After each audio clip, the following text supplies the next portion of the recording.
ఇద్దరు హీరోయిన్స్ని తీసుకున్నారు. అవునండి. ఇద్దరికి స్టోరీ చెప్పారా? పవన్ కళ్యాణ్ గారి సినిమాని ఇద్దరిని ఓకే చేయించారా? లేదు, లీల గారికి ఫుల్ ప్లెజ్డ్గా, లీల గారు వాళ్ళ మదరు ఆఫీస్కి వచ్చి ఫుల్ ప్లెజ్డ్గా కథ విని ఫుల్ ఎక్సైట్ అయిపోయి గంతులేసి ఆ తర్వాత షూటింగ్కి వచ్చారు.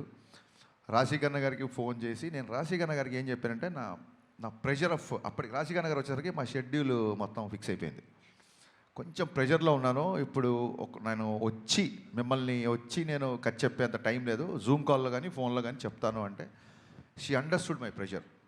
హరీష్, నేను వస్తాను డైరెక్ట్గా, నేను సినిమా చేసేస్తున్నా, నాకు పవన్ కళ్యాణ్ గారితో ఎప్పటి నుంచో చేయాలని ఉంది, I will do this film అన్నారు. ఇమ్మీడియట్గా వచ్చిన తర్వాత నువ్వు వచ్చి చేసేస్తావు కరెక్ట్గా, నువ్వు చేయాలంటే ముందు క్యారెక్టరేషన్ తెలియాలి కదా అని చెప్పి అప్పుడు నేను క్యారవాన్లో క్యారెక్టరేషన్ కథ మొత్తం చెప్పిన తర్వాత షీగే ఆ రకంగా.